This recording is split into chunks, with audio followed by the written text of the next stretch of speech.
کہ جب حکم آ جائے تو پھر حکم ماننا ہے، ادب. اور اس بات پہ ہمارے طالب علم بڑے پکے ہیں.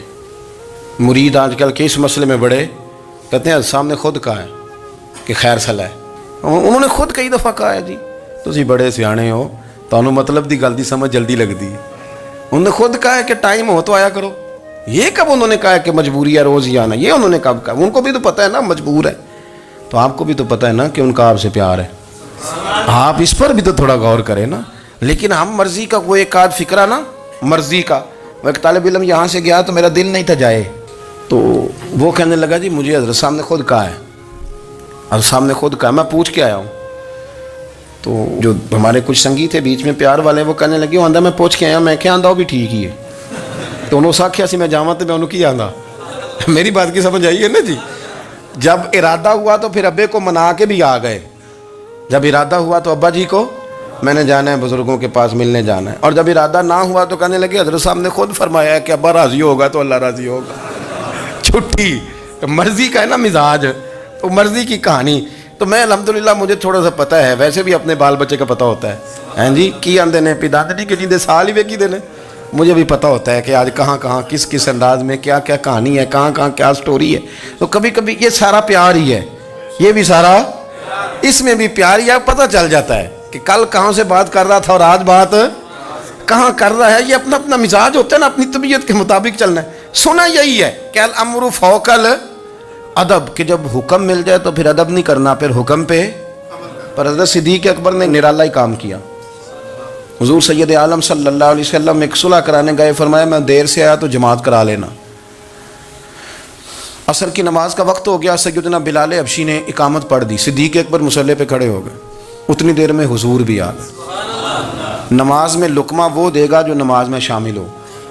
ٹوٹیوں پہ کھڑا بندہ لقمہ نہیں دے گا، پہلے وہ آ کے اللہ اکبر کا شامل ہو پھر لقمہ دے. حضور آئے، صحابہ نے ہاتھوں پہ ہاتھ مارنے شروع کیے، اطلاع کر رہے ہیں کہ لوگوں حضور آ گئے.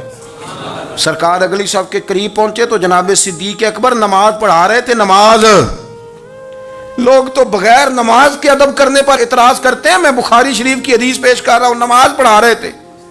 انہیں پتہ چل گیا نا حضور آئے ہیں، تو ایک قدم نماز سے پیچھے ہٹا لیا. نماز پڑھا کہ میں تے ول ویکھاں، او میں کعبہ بھول گیا آئی. ہن بھول گئیاں نہیں سب صوم صلاتاں، اکو یار دا فکر پیا آئی. حضرت صدیق اکبر نے ایک قدم پیچھے ہٹایا تو حضور نے فرمایا ابو بکر پڑھاؤ نماز. پھر دوسرا قدم پیچھے ہٹایا تو فرمایا پڑھاؤ نماز. تیسرا قدم پیچھے ہٹایا. ہم نے آج تک یہی سنا ہے کہ حکم ہو جائے تو حکم ماننا ہے، ادب.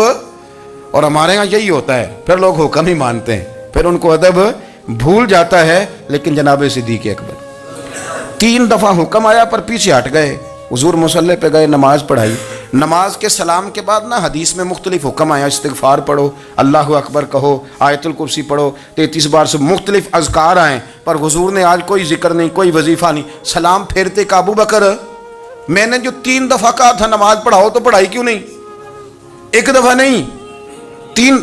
کبھی کبھی ہم بھی ناراض نہیں ہو جاتے، تینوں 100 بار ہی آکھیا ہے، کہا 3 دفعہ جو کہا تھا نماز پڑھاؤ تو پھر پڑھائی. تو حضرت صدیق اکبر رو پڑے، ہاتھ دونوں باندھ دیے، گھٹنے زمین پہ رکھ دیے. عرض کرنے لگے کیا جملہ ہے، کیا ترتیب ہے. عرض کرنے لگے یا رسول اللہ، ابو قحافہ کے بیٹے کی اتنی بھی جرت نہیں کہ مدینے والے رسول کو نماز پڑھائے. میں اتنا بھی جرت مند نہیں ہو گیا حضور، میں کیسے آپ کے آگے کھڑا رہتا اور آپ میری، یعنی عین نماز کی حالت میں، عین حالت نماز میں بھی ادب. نماز پڑھا کہ میں تیں ول ویکھاں. ان کعبہ بھول گیا میں نے بھول گئی نہیں سب صوم صلاتاں، اکو یار دا فکر پہ آئی. دوستو حضرت ابو بکر صدیق رضی اللہ تعالیٰ عنہ کا عشق، ان کا پریم، ان کا پیار، ان کی باتیں. ایک دن نا حضور کے وصال کے بعد اچانک نہ اس طرف جا رہے ہیں، خاصے مسجد سے دور چلے گئے. تو حضرت عمر تھوڑا طبیعت کو جانتے تھے، جناب عمر پیچھے دوڑے، کہنے لگے کدھر جا رہے ہو؟ چپ کر گئے. کیا ہوا، کدھر جا رہے تھے؟ ابو بکر سیانے بندے ہو، امیر المومنین ہو، کہاں جا رہے؟ تو رو پڑے. کہنے لگے ایک دفعہ نا حضور سفر پہ گئے ہوئے تھے تو اس طرف سے واپس آ گئے تھے، تو مجھے خیال آیا شاید اس طرف سے آ نہ رہے ہوں. حضرت عمر رو پڑے. کہنے لگے ابو بکر اب تو حضور نے پردہ کر لیا، جنہاں دے دل بر جانی وچھڑن، کون روے پھر تھوڑا. سب روگاں دا روگ محمد جس دا نام آپ ساری سیرت کی کتاب میں پڑھ لیں گے ابو بکر صدیق کا وصال کس بیماری سے ہوا.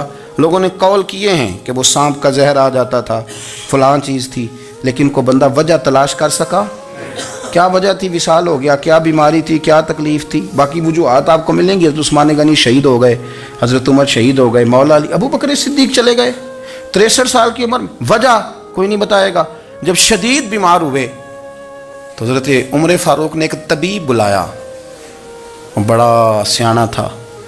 اس نے سارا چیک کیا تو نباز تھا. کہنے لگا یار کوئی بیماری تو سمجھ میں نہیں آتی. تو حضرت عمر تھوڑا سا جلال میں، یرانہ تھا نا، جلال میں کہنے لگے ابو بکر مسئلہ کیا ہے؟ دن بہ دن کمزور ہوتے جا رہے، نماز پڑھانے کھڑے ہوتے تو ٹانگیں کانپتی ہیں، مسئلہ بتائیں کیا ہے؟ طبیب اتنا بڑا ہے، یہ تو بندہ کا چہرہ دیکھ کے بیماری بتا دیتا ہے، اور یہ کہہ رہا ہے کوئی بیماری نہیں. تو حضرت صدیق ایک بار خاموش ہیں. پھر حضرت عمر کہنے لگے ہم سارے آپ کی وجہ سے چلتے ہیں، لوگ سارے پریشان ہیں، آپ حضور کے جانشین بتاتے کیوں نہیں؟ جب تیسری دفعہ کہا تو حضرت صدیق ایک بار کہنے لگے عمر زیادہ باتیں نہ کر، تجھے پتہ نہیں مجھے کیا بیماری ہے؟ نہیں پتہ تو میں بتاؤں؟ نہیں پتہ تجھے، بول. تو جناب عمر رو پڑے. کہنے لگے ابو بکر مجھے پتہ ہے، آپ کا دیدار کے بغیر کام نہیں چلتا. وقت نا لمبا ہو گیا، چر ہو گیا، میں ترلے لیندیاں کدی موڑ میرے ول واگا، خواب میری وچ ایک وار دیاں میں ساری عمر نہ جاگا. مجھے پتہ ہے آپ کے مرض کا، پر ابو بکر امت کو ضرورت بھی تو ہے نا. تو حضرت صدیق ایک بار کہنے لگے بس ہو گئی ہے، اب میری وصیت یاد رکھنا، جب میں دنیا سے جاؤں تو اٹھا کے میرا جنازہ قبر رسول پہ لے جانا، اور پہلے پوچھ لینا کہ ابو بکر حاضر ہے، اجازت ہو تو مجھے دفن کر دینا، ورنہ جنت البقیع میں. تو لوگ کہتے ہیں ابھی جنازہ ہی رکھا ہی تھا کہ دروازہ اندر سے خود بخود کھل گیا، اور آواز آئی اب دیر نہ کرو، محبوب کو محبوب کے ساتھ ملا دو. پانی پر نہ سہیلیاں رنگا رنگ کڑے، اسی پریا اس دا جانی جس دا. میں نے شروع میں ایک بات کی تھی کہ اپنی خواہشات کو نا حضور کا غلام بنا دیں، سوچیں سمجھیں کہیں وہ لفظ جو مدینے والے رسول کو پسند ہیں، پھر دیکھنا مسلمان ہونے کا مزہ آئے گا، پھر ذائقہ نصیب ہوگا. اللہ ان کے درجات بلند فرمائے. آخر دعوانا الحمد.